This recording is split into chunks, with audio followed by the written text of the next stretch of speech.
राधे राधे कृष्णा। राधे राधे हमारी फैमिली सबको नमस्कार है। अगर आज मैं आपको ऐसी कहानी सुनाने जा रही हूँ कन्हैया की, जिसको सुनने के बाद आप सबको लगेगा कि हाँ, ईश्वर हमारे साथ ही है, हमारे समक्ष ही है। किस रूप में है हमको केवल यही पहचानना है। तो सुनिए, ये मेरे कान्हा की और राधा रानी की आशीर्वाद से मैं सुनाने जा रही हूँ। एक समय में एक गांव में रामू नाम का एक लड़का रहता था, जो कि बहुत ही शैतान था। किसी की भी बात को नहीं सुनता था और सबको परेशान करता रहता था। सब उससे बहुत परेशान थे। सब लोग जो थे उससे बहुत दुखी हो गए थे और उसकी माँ उससे बहुत परेशान हो गई थी। वो चाहती थी कि मेरा लड़का अच्छे से पढ़ लिख कर अच्छा आदमी बन जाए, जिससे कि मैं अपने लड़के का एक अच्छा सुंदर भविष्य बना सकूं। लेकिन वो बिल्कुल भी उनकी बात को नहीं सुनता था। माँ उसकी बहुत परेशान थी। तो उसने एक दिन, जब वो उसकी माँ अपने बच्चे को जब पढ़ा रही थी, तो वो बार बार गलती कर रहा था, बार बार लिख रहा था। क्योंकि उसका मन नहीं था पढ़ने का, इसलिए वो बार बार लिखता और बार बार मिटाता। उसके पास एक पेंसिल थी जिससे वो लिखता था, और एक रबड़ थी जिससे वो इरेज करता था, मिटा देता था।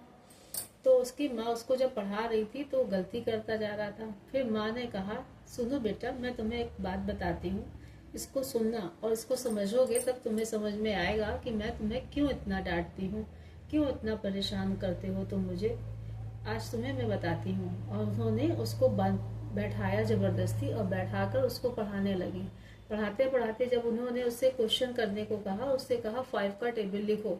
जब वो 5 का टेबल लिख रहा था तो वो बार बार गलत लिख रहा था, और बार बार पेंसिल से लिखता और रबड़ से मिटा देता। तो उसकी माँ ने उससे कहा कि देखो बेटा, ये जो पेंसिल है ना, इस पेंसिल का काम है लिखना, और तुमको ये सही लिख के बताती है। ये कलम जो है, ये इसमें इतनी ताकत है कि इससे लिखी हुई कोई भी चीज जो तुम इससे लिख देते हो वो अमिट हो जाती है। जैसे pen is mightier than sword, मतलब पेन जो है, पेन की ताकत जो है एक तलवार से बहुत ज्यादा होती है। बेटे ने पूछा कैसे?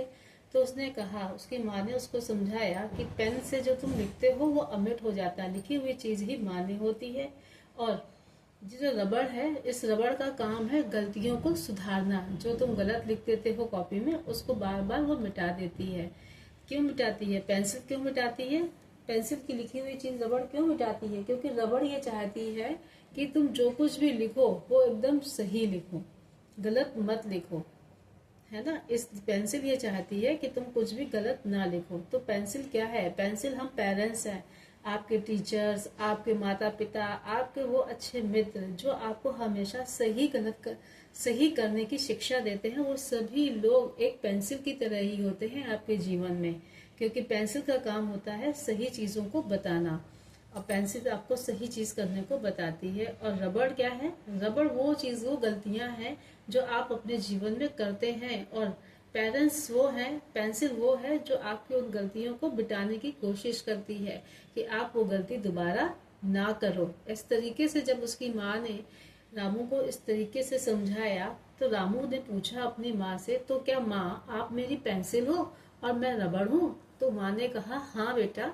मैं तुम्हारी पेंसिल हूँ और तुम रबड़ हो। मैं तुमको हर समय टोकती हूँ, हर समय मना करती हूँ, तो सिर्फ इसीलिए मना करती हूँ बेटा कि तुम जो कुछ भी लिखो वो सही लिखो, अपने जीवन में जो भी फैसले लो वो सही लो।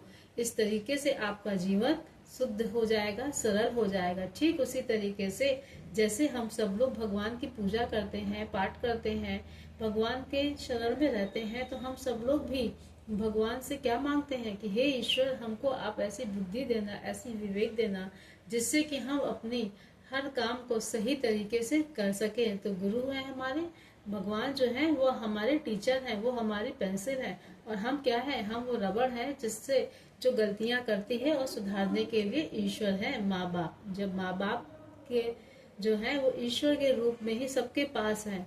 वो बच्चे बहुत ही दुर्भाग्यहीन होते हैं, दुर्भाग्यशाली होते हैं, जिनका पास उनके माँ बाप नहीं होते हैं, अच्छे मित्र नहीं होते हैं, अच्छे गुरु नहीं होते हैं जो उनको सही शिक्षा दे सके। इसलिए आपको हमेशा भगवान की शरण में रहते हुए माँ बाप की आज्ञा का पालन करना चाहिए। माँ बाप आपको जो भी शिक्षा देते हैं वो सही शिक्षा देते हैं और उनकी शरण में रहकर आप अच्छे इंसान बन पाओगे। इसीलिए बेटा मैं तुमको हमेशा समझाती रहती हूँ। और उस दिन से राजू ने अपनी माँ की और अपने पिताजी की, अपने गुरुओं की, अपने हर व्यक्ति जो व्यक्ति उससे बड़ा था उन सब की बात को मानना शुरू कर दिया। और वही एक शैतान व्यक्ति, शैतान बच्चा एक दिन उस जिले का अफसर बनकर आया, उस जिले का मजिस्ट्रेट बनकर आया। तब उसकी माँ को बहुत गर्व हुआ और उसकी माँ ने उससे कहा, बेटा इसीलिए मैं तुमको हर समय टोकती थी।